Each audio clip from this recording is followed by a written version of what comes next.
નવરાત્રી એટલે મહાશક્તિની આરાધનાનો પર્વ। આ વખતે નવરાત્રીનો પર્વ પહેલી વખત ઓક્ટોબરથી શરૂ થવા જઈ રહ્યો છે। આસો માસની નવરાત્રી વર્ષમાં આવતી 4 નવરાત્રીમાંથી સૌથી વધારે મહત્વની માનવામાં આવે છે।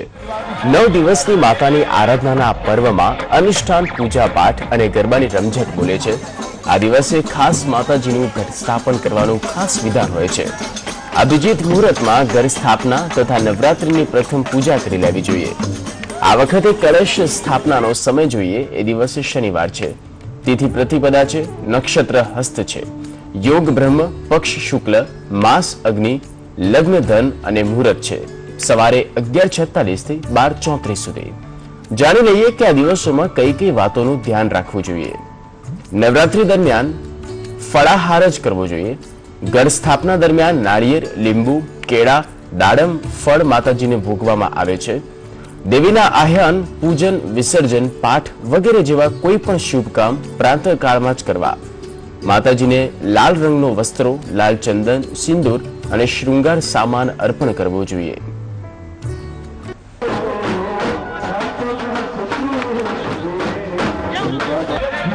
વધુ માહિતી સાથે જોડાઈ ગયા છે સંવાદદાતા સંજય ટાક અમદાવાદ ભદ્રિકા મંદિરથી જોડાઈ ગયા છે। સંજય, બિલકુલ ભદ્રિકા મંદિર ખાતે કેવા પ્રકારનો માહોલ બની રહ્યો છે અને જે શ્રદ્ધાળુ ત્યાં આવી પહોંચ્યા છે દર્શનાર્થે, કેવા પ્રકારની આસ્થા રહેલી છે અને ખાસ કરીને નવલી નવરાત્રીની જો વાત કરવામાં આવે તો કથામાં શું મહાત્મ્ય તેમનું રહેલું છે?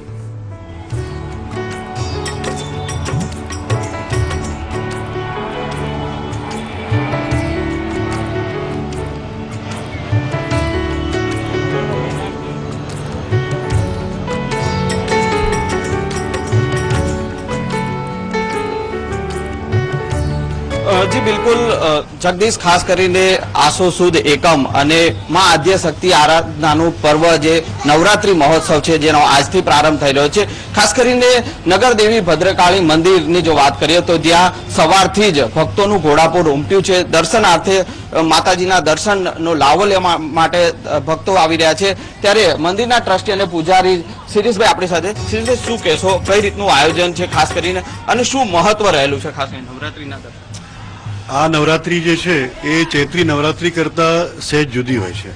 ચૈત્રી નવરાત્રી માં અનુષ્ઠાનનું મહત્વ વધારે હોય છે, જ્યારે આસોની જે નવરાત્ર છે એમાં અનુષ્ઠાન તો હોય છે જ, પણ એની જોડે જોડે એ ભગવાન શ્રી રામના વિજયનું પ્રતીક છે। અને આ નવરાત્રીની શરૂઆત ભગવાન શ્રી રામનો જ્યારે વિજય થયો અને પાછા ફર્યા ત્યારે આ નવરાત્રીની શરૂઆત થઈ, એટલે આ નવરાત્રીમાં ઉત્સવનું મહત્વ વધારે છે। શિરીષભાઈ, ઘટ સ્થાપનની જો વાત કરીએ તો ક્યારે કેટલા વાગે ઘટ સ્થાપન છે, શું મુહૂર્ત છે અને બીજું કઈ રીતનું આયોજન છે નવરાત્રી મહોત્સવનું? શું જી, ઘટ સ્થાપનનું મુહૂર્ત આજે 8:30 થી 9:30 વચ્ચેનું છે, એટલે જે આરતી છે એ પણ ઘટ સ્થાપન પછી જ થવાની છે, લગભગ 10 વાગે।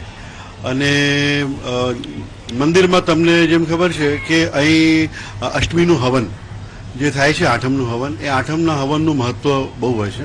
અને એક આ રેર વસ્તુ છે કે આઠમનું હવન ભદ્રકાળી મંદિરમાં રાત્રે થાય છે ઘણા વર્ષોથી, લગભગ જે અમને યાદ છે ત્યાં સુધી 100-150 વર્ષ પહેલાંથી અહીં જે આઠમનું હવન છે એ રાત્રે થાય છે અને એની પૂર્ણાહુતિ નોમની સવારે, વહેલી સવારે પરોઢિયે થતી હોય છે। માતાજીના મંદિરનો જો ઇતિહાસની વાત કરીએ તો શું ઇતિહાસ રહેલો છે ખાસ? ભદ્રકાળી માતાજી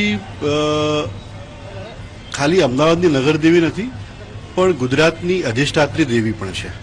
એ એટલા માટે કે રાજા કર્ણદેવની એ અધિષ્ઠાત્રી દેવી હતી, કુળદેવી હતી।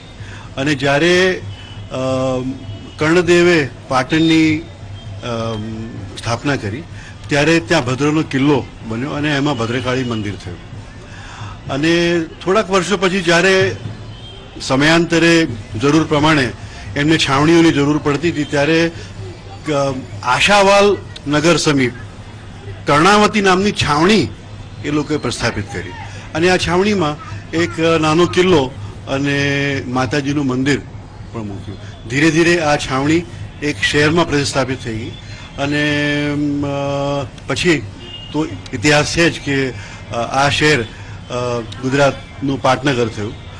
પણ જે બહુ સારી વાત એ છે કે અહેમદ શાહ બાદશાહ આવ્યા, પછી મુઘલ સુબા આવ્યા, મુઘલોનો રાજ આવ્યો, તો એ માતાજી ભદ્રકાળી માં અહીંના અહીં જ રહે. એમને કોઈને ખસેડવાની હું એમ તો ના છે કોઈ હિંમત ના કરી, પણ કોઈએ એમને ખસેડવાની અહીંથી કે કોઈ પણ રીતે ડિસ્ટર્બ કરવાની એમના મનમાં કોઈ મંશા એવી થઈ નહીં. તો જગદીશ, જે પ્રકારે જોયું કે ભદ્રકાળી માતાજીના દર્શન માટે ભક્તો પણ ઉતરી અહીંયા જે આવી રહ્યા છે, બેન શું કહેશો? જે ભદ્રકાળી માતાના દર્શન આપ આए हैं दर्शन करने, क्या कहेंगे? भद्रकाली माँ नगर की देवी हैं और काफी श्रद्धा है और 5-6 सालों से हम मंदिर में दर्शन करने आते हैं. हर साल हम आते हैं. काफी आस्था है हमारी माता जी के साथ. તો ભક્તો પણ જે છે તે દર્શનાર્થે આવી રહ્યા છે અને માતાજીના દર્શનનો એક લાભ લઈ રહ્યા છે. જગદીશ. જી સંજય, આભાર માહિતી બદલ. તો મારી સાથે જોડાઈ ગયા છે નવાપુરાથી બહુચરાજી મંદિરથી અમારા સંવાદદાતા બ્રિંદા રાવલ. બ્રિંદા, બહુચરાજી મંદિર ખાતે કેવા પ્રકારનો માહોલ છે? શ્રદ્ધાળુઓ મોટી માત્રામાં ઉમટ્યા છે કે કેમ, અને શું આસ્થા રહેલી છે શ્રદ્ધાળુઓને મંદિરથી?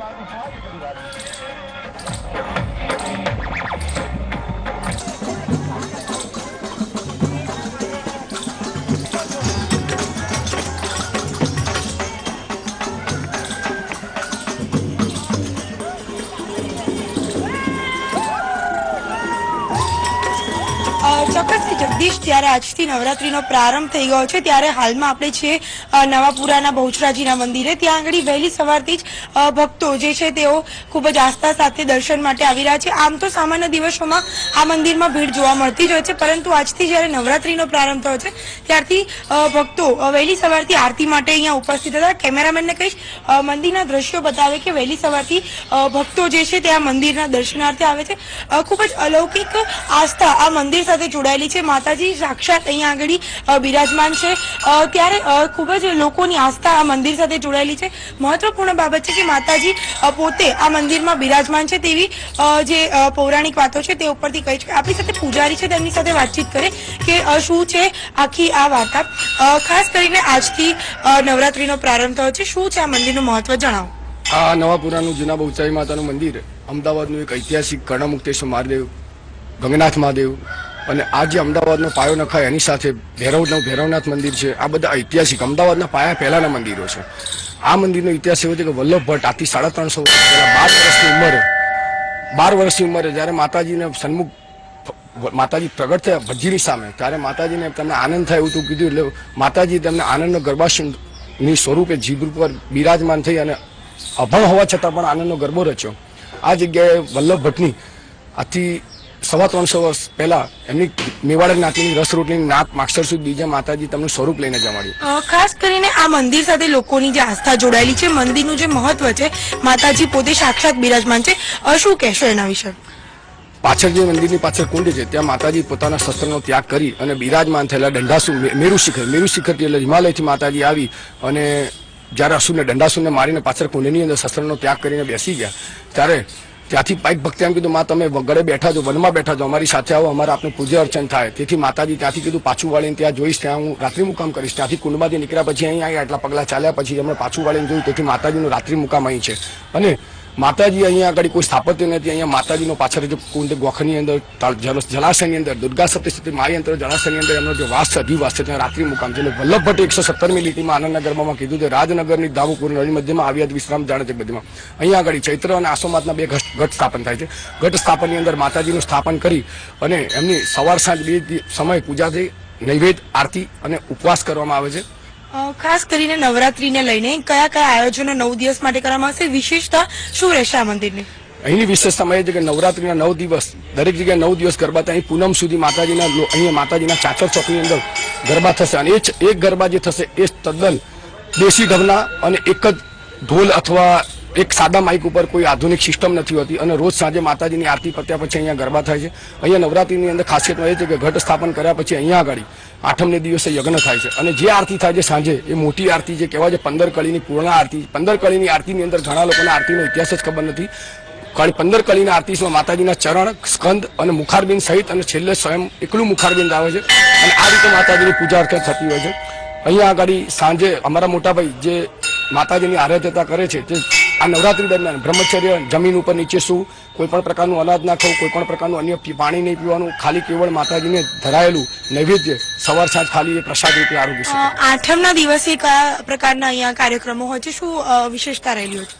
8 દિવસ, 7 દિવસ સુધા ઉપવાસ પછી 8મ દિવસે બપોરે અહીંયા યજ્ઞકુંડની અંદર અહીંયા માતાજીનું સ્થાપત્ય કરી અને નૈવેદ્ય શ્રીફળ ઉમવામાં આવે છે. ત્યાં સુધી અમારા ઘરની અંદર કોઈ પણ શ્રીફળ વધરી શકતું નથી. તો ચોક્કસથી જગદીશ, જે પ્રમાણે પૂજારીજીએ જણાવ્યું તેમજ આઠમના દિવસે પણ અહીંયા આગળ ખૂબ જ મોટી સંખ્યામાં લોકો ઉપસ્થિત હોય છે. ત્યારે આજને વહેલી સવારથી જ આજથી લોકો મંદિરના દર્શનાર્થે આવે છે. મહત્વની વાત છે કે જે પ્રકારે આસ્થા જોડાયેલી છે નવરાત્રીને લઈને, માતાજીને લઈને લોકોમાં, ત્યારે આજે વહેલી સવારથી જ હરિભક્તો તેમજ માઈના ભક્તો વહેલી સવારથી મંદિરમાં દર્શનાર્થે આવી ગયા છે. જગદીશ. જી વૃંદા, આભાર સમગ્ર માહિતી બદલ.